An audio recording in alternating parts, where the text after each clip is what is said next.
In a dark room full of doors, a little dragon tries to run away. An old man comes after it to catch it, but when he turns around, he discovers another man locking the door to trap him there. The old man tosses a ball of magic at the guy, but nothing happens. Many years later, it's a normal morning in London, but Paul is already having trouble. He oversleeps, his shoelaces break, the toaster is damaged, and he has to rush all the way to the place where he'll be having a job interview. On his way there, a strange old man called Monty cuts into chit-chat, swearing he used to know Paul some time ago. Paul doesn't recognize him and ignores him for now, hurrying to get in line. At that moment, a small dog steals Paul's scarf, so he has to chase him down an alley. Suddenly he doesn't see the dog anymore, but there's a door that says applicants, so he decides to enter. Inside a room filled with weird stuff, he finds a woman named Sophie, who seems to also be waiting for the interview while watching TV. Paul sits next to her and fails to make conversation, so he watches the TV as well to discover he missed the intro to the company. He still doesn't know what the job is, only that the company is called Wells & Co. The brochure on the table isn't helpful either and only says feeling lucky. Suddenly, laughter echoes through the room, and Mr. Tanner comes in. He dismisses another applicant before telling Paul to follow him, somehow knowing his name without asking. They take the stairs to the main office, where the boss Wells is waiting with the other members of the board, Van Spey, Judy, and Casimir.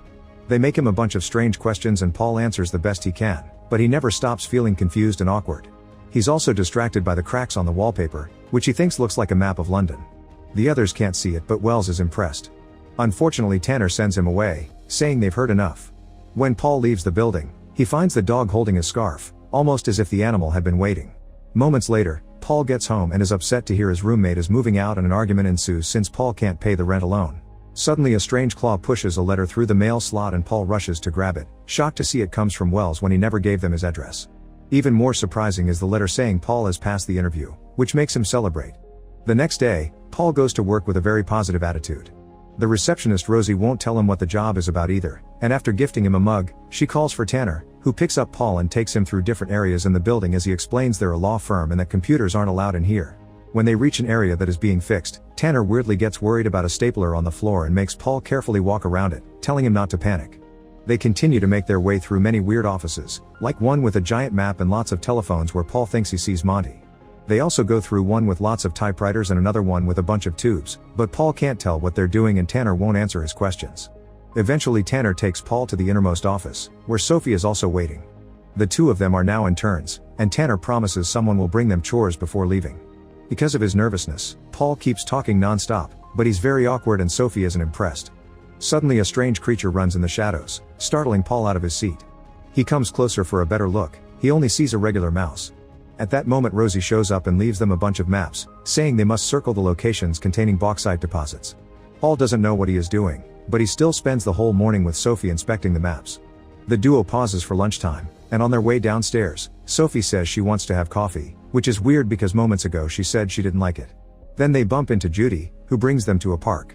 Suddenly, a sewer lid opens and a canister is thrown out, which Judy immediately picks up. Then she explains that the lady on the bench is reading Atonement, and when she reads about the character jumping into the fountain, Sophie needs to signal to her.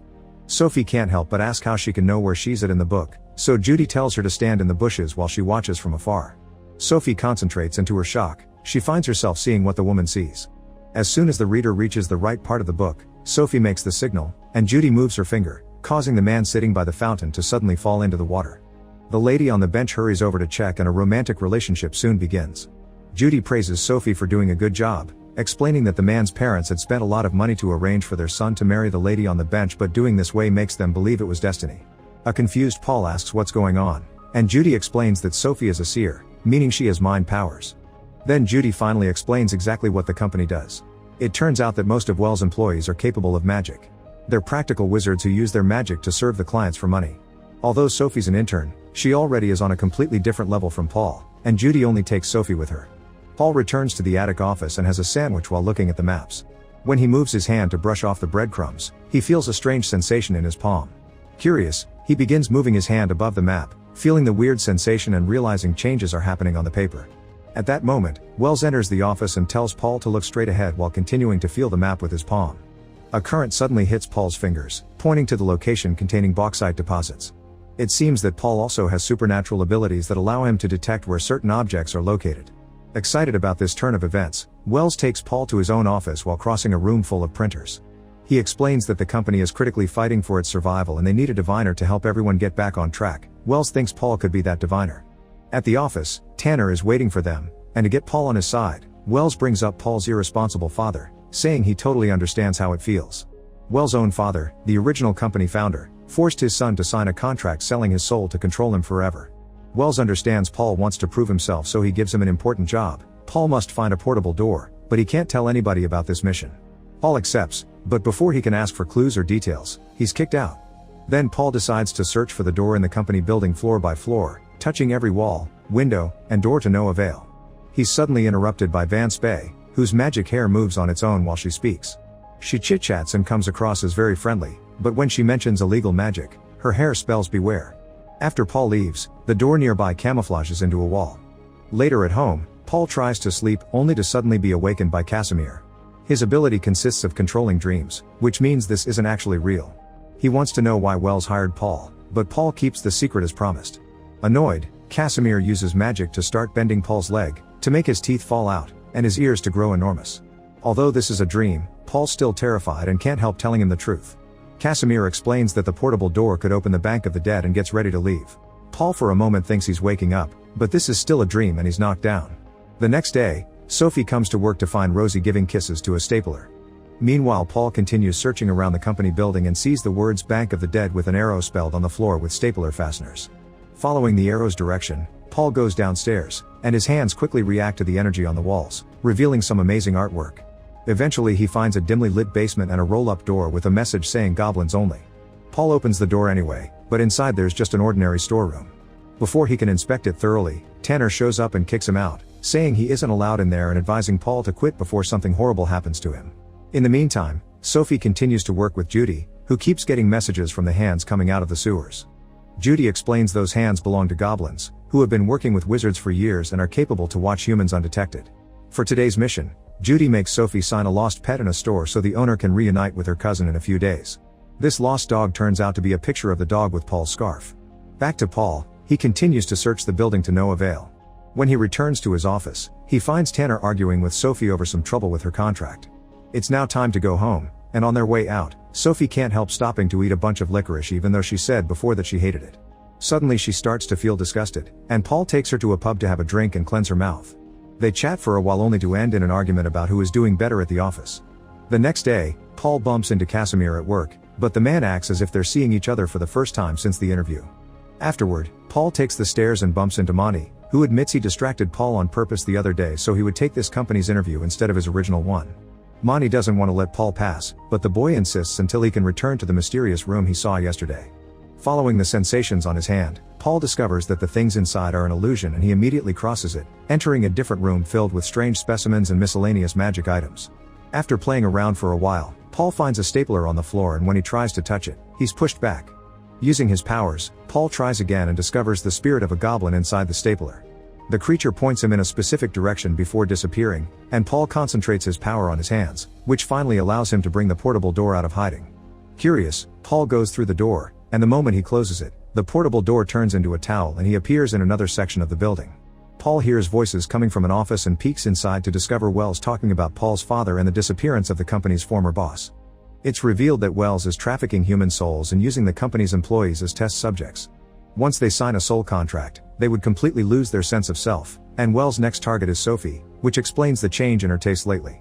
To make matters worse, the rest of the board members don't know about this, and everyone's badges have special surveillance devices on them. Paul realizes that he can't give the portable door to them, so he picks up the towel and after a few failed tries to use it, he reads the instructions on the label. By reciting a spell and the destination, one could teleport anywhere. To test it, Paul mentions the supermarket, and when he walks through he suddenly finds himself in the supermarket's freezer. Ignoring the weird looks he gets, Paul picks up the towel and returns to the company, where he bumps into Van Spey. She reminds him to come to her if he knows anything, but he ignores her and runs to his office. Once there, he immediately tears off Sophie's badge and throws it away as he explains what's going on, then he takes the towel out to prove his story. Paul mutters the spell to open the door, only to find himself in a strange space with countless portable doors on every surface.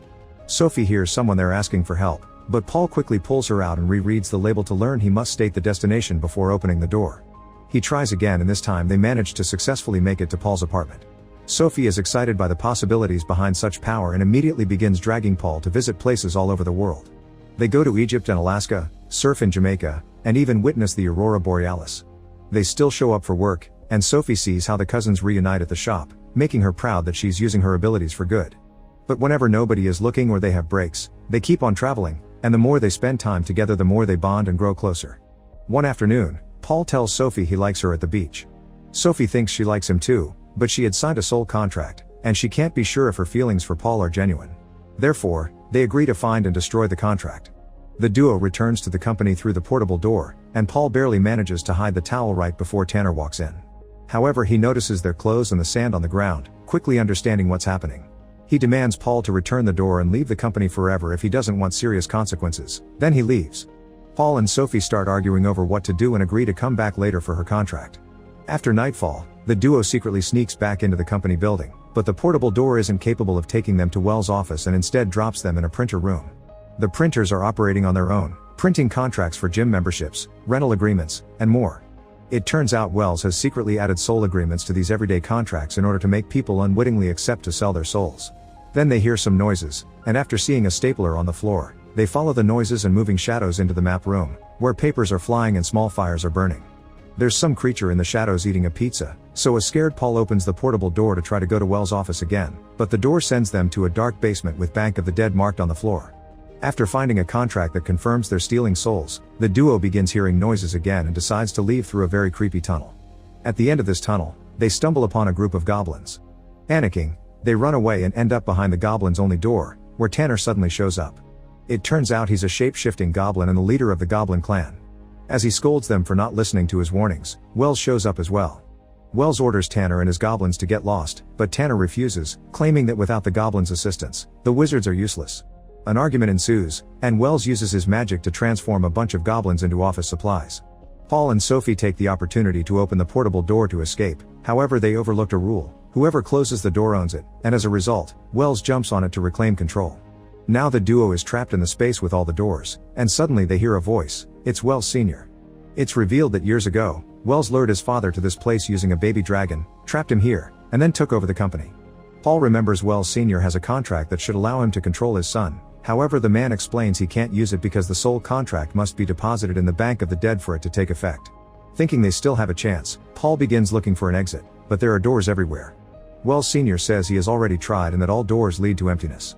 However, Paul concentrates on using his powers and after lots of effort, he finally finds the exit. They come out on the streets, and an excited Wells Sr. takes them back to the company, where he begins making plans. He asks Paul to take Wells' contract to the bank while he goes to confront his evil son and Rosie goes to pick up her husband. The group rushes downstairs, where the goblins are moving all the soul contracts away. Wells Sr. immediately finds his son to begin a fierce battle during which they exchange dozens of magic attacks, destroying the room around them and causing the goblins to panic. As magic energy flies all over the place, Paul and Sophie try to sneak around to retrieve the door, but Paul is knocked down and captured by a group of goblins. Sophie uses her powers to try to contact Judy for help, however the goblins charge at her. Paul is desperate to save Sophie and fences off the goblins, only to get caught in a net. At that moment, Rosie arrives with a stapler and throws it at Wells Sr., who uses his magic to hit the stapler and reveal a goblin that had been trapped inside. Then Rosie reveals her true form is also a goblin and she rushes to meet with the recently released guy, explaining the two of them are Tanner's parents. While the family has a touching moment, Wells takes the opportunity to launch a surprise attack on his father and traps him again. Paul tries to jump on him, but Wells' magic is fast and hits him away. At that moment the other board members finally arrive at the scene and try to stop Wells, but he keeps them away by threatening to kill his dad. Then he traps Sophie with his magic, asking Paul to hand over his soul contract in exchange for her life. Suddenly Sophie telepathically communicates with Paul, telling him that he could use his powers to create portal doors from zero.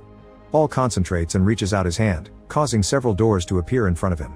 He summons one of them under his feet and jumps right into the death bank, where he immediately hands Wells' soul contract to an employee as he asks for a special trade.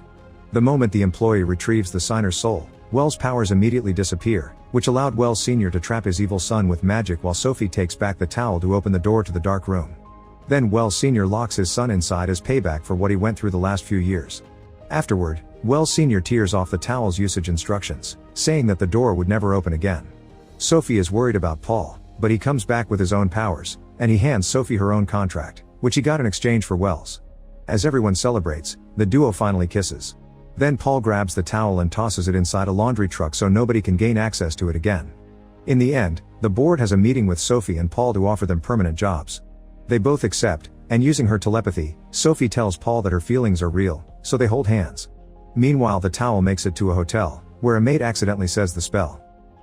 Make sure to subscribe and turn on notifications so you can watch more videos like this. Thanks for watching.